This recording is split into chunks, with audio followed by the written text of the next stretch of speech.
आज सुबह टाइम देशवासियों से महत्वपूर्ण अपील करता है कि कोरोना की तीसरी लहर में बच्चों का खास ख्याल रखें। बच्चों को कोई भी बाहरी व्यक्ति से दूर रखें। कोई बाहर से घर में रिश्तेदार या अन्य कोई बाहरी व्यक्ति आया है तो आप उसे बचा कर रखें, उसे लाड़ प्यार में ना छोड़ें और बच्चों को छूने न दें, क्योंकि इस कोरोना महामारी में अपने आप को बचना है और परिवार के छोटे बड़ों का भी ख्याल करना है। आइए सभी लोग कोरोना से सावधान हो जाइए।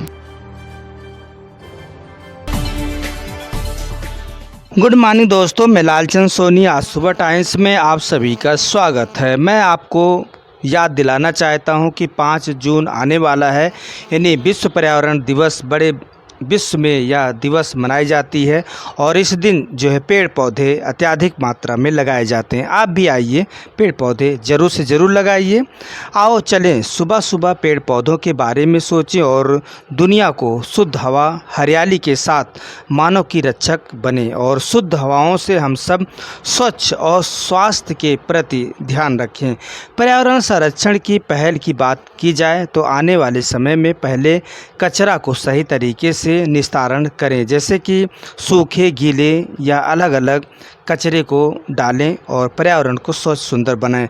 अपने जीवन में अच्छी तरह से पालन करने चाहिए और कैटेगरी का विशेष ध्यान रखें। सूखा और गीला उसी डस्टबिन में डालें।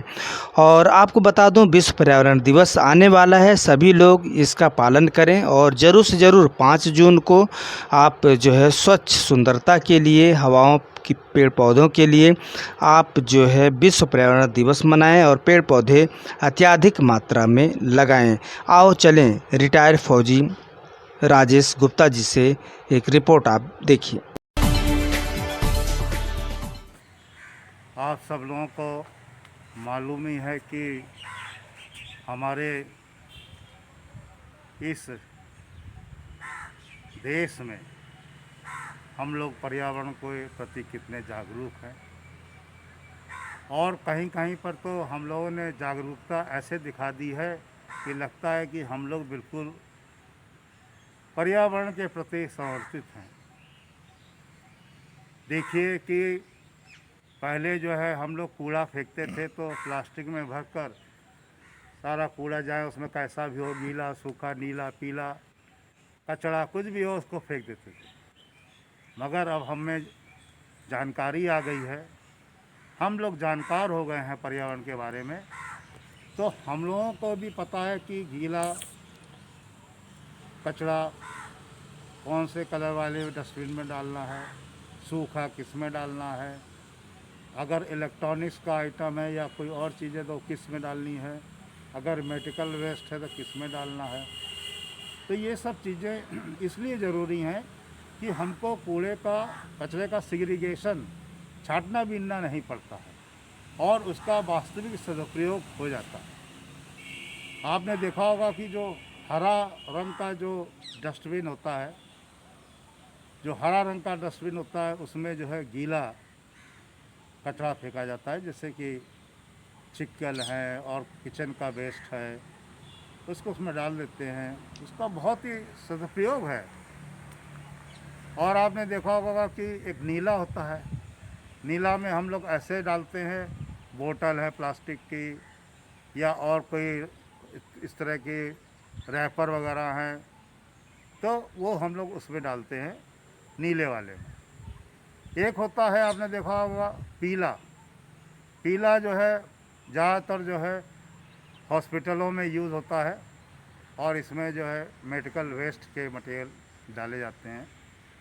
और एक होता है लाल या काला, इसमें जो है हम लोग ऐसे मटेरियल डालते हैं जो इलेक्ट्रॉनिक्स वेस्ट के मटेरियल होते हैं और उनका जो है उसमें डालकर ये पता लगा लेते हैं कि इस कैटेगरी का ये कूड़ा या कचरा इसमें है। सबसे ज़्यादा इम्पोर्टेंट जो होता है वो दो होते हैं, जो अमूमन सभी के घरों में, आसपास कॉलोनियों में मिलते हैं, फ्लैटों में मिलते हैं, और वो होते हैं दो, हरे और नीला।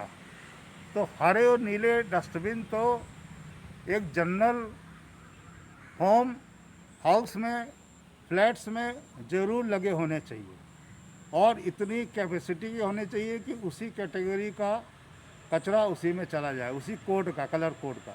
कहीं कहीं देखा होगा कि हरा वाला जो है भर गया और नीला वाला कम भरा, तो हरा वाला मटेरियल नीले में भर दिया। तो क्या फ़ायदा है सेग्रीगेशन करने से? तो हमारे जो भी नगर निगम के या जो भी एजेंसियां या जो भी कार्य करने वाले जो ये डस्टबिन लगा रहे हैं, कोई ना कोई तो देखने वाला होगा, उसको एक अंदाज़ हो जाएगा कि भाई इस एरिया में इस कैटेगरी का कूड़ा ज़्यादा आता है, इसलिए इसमें इस कैपेसिटी का डस्टबिन लगाएं, इस वाले में इसका लगाएं। तो क्या होगा कि हमें जो सेग्रीगेशन है उसका महत्व समझ में आएगा। और बिना अगर हम सेग्रीगेशन के यही सब करते रहेंगे तो कलर कोड का कोई मतलब नहीं है। कलर कोड का सबसे बड़ा मतलब है कि उस कैटेगरी का कूड़ा कचरा उसी में जाए। ये सबसे बड़ी बात है हमारे आपके आकलन करने की, और जो इस कार्य को कर रहे हैं सत्यता से करें, क्योंकि यही सबसे बड़ी हमारी पर्यावरण की जीत है। कहीं कहीं आपने देखा होगा कि लोग जो है नीचे से डस्टबिन फट गया है, ऊपर कूड़ा डाला, नीचे गिर रहा है। कहीं कहीं पे देखा कि उसी में कहीं बड़े बड़े हरे वाले डस्टबिन में सब चीज़ डाल दी, उसमें जो है कांच डाल दिया, ये डाल दिया, कोई जानवर कुछ चीज़ खा रहा है, उसके चोट लग गई, ब्लड आ रहा है। तो ऐसी मानवता का कोई फ़ायदा नहीं है। अगर हमको जागरूक बनना है पर्यावरण के लिए तो करके भी दिखाना है, बोल के नहीं, करके दिखाना है।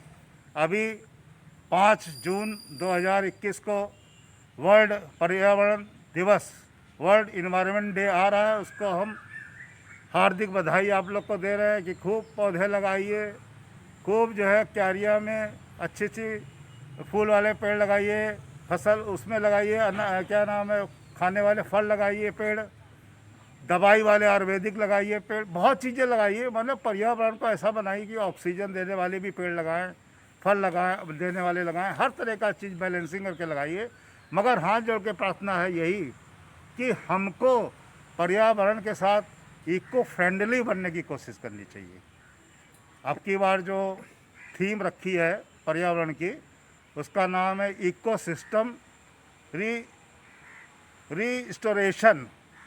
मतलब कि हम को उदाहरण के तौर पे बताना चाहता हूँ कि रावण के पास अपार शक्ति, अपार धन, अपार जो है बलवान था, जिससे कि उसे कोई हरा नहीं सकता, लेकिन वो धराशायी हुआ और अपने घमंड और सब चीज़ उसका चूर चूर हुआ। वैसी तरह से देश में जिस तरह से यह घमंड या मिसाइल के जो है रॉकेट और बहुत सी आविष्कार करने के बाद इस यंत्र पर यदि घमंड करते हैं तो सबसे बड़ा बेवकूफ़ी है, सबसे बड़ा मूर्खता है। या दूसरे देश को रहने नहीं देना चाहते। ऐसे जात धर्म के जो है सभी लोग अपने अपने जातियों को रहने देना चाहते हैं, दूसरे धर्म जाति को नहीं जो है देखना चाहते। यह बिल्कुल गलत है। सभी लोगों का यहाँ पृथ्वी पर रहने का अधिकार है और सभी लोग रहें, अच्छे से रहें, खुशहाल रहें। और हमारे जाति धर्म के ही इस पृथ्वी पर जिस तरह से सोच है या बिल्कुल भी जो है बेकार सोच है, और यह सोचना भी नहीं चाहिए। पृथ्वी पर तरह तरह के मानव रह रहे हैं, तरह तरह के जीव जंतु रह रहे हैं, तरह तरह के यहाँ पर जगह है, उसी तरह से यहाँ पर मानव तरह तरह के लोग रहते हैं। अपने आप को मानववादी और शांति वार्ता के रूप में देखना चाहिए। एक दूसरे लक्षणों को भी पहचानना चाहिए। हर देश मिसाइल, रॉकेट या बड़े बड़े यंत्र पर घमंड नहीं करना चाहिए और जीवन और देश की बात हमेशा करना चाहिए। हमारे देश को जिस तरह से आज खुशियों का सभी लोग त्यौहार मनाएं, यही हमेशा आपसे विनती करता हूं। आओ चलें मानवता की तरफ। युद्ध ही विजयी नहीं है, मानवता भी विजयी है। आओ हम सब अपने अपने देश के बारे में सोचें और अपने देश के नागरिकों के बारे, स्वास्थ्य के बारे में, विकास के बारे में, वहाँ की सभी परंपराओं के बारे में सोचें और हमेशा खुश रहें और अपने मित्र का सहयोग करें। यही मानवता है, यही जागृत है। आओ अपना मस्तिष्क जाति पात धर्म छोड़कर सिर्फ मानवतावादी शांति प्रिय देश बनाएं। फिर आपसे मिलेंगे किसी मुद्दे के साथ। तब तक अपना ख्याल, परिवार और देश का ख्याल रखें और जय हिंद, जय भारत। सब लोग स्वस्थ रहें, सब लोग मस्त रहें, सब लोग हरित क्रांति के साथ जुड़े रहें, यही हमारी एक प्रार्थना है, यही मेरी एक अपील है, यही मेरा एक निवेदन है। Rajesh Gupta, ACCF national team member, नई दिल्ली। जय हिंद, जय भारत।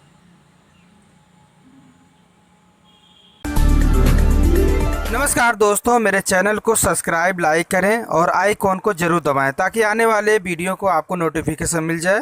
धन्यवाद।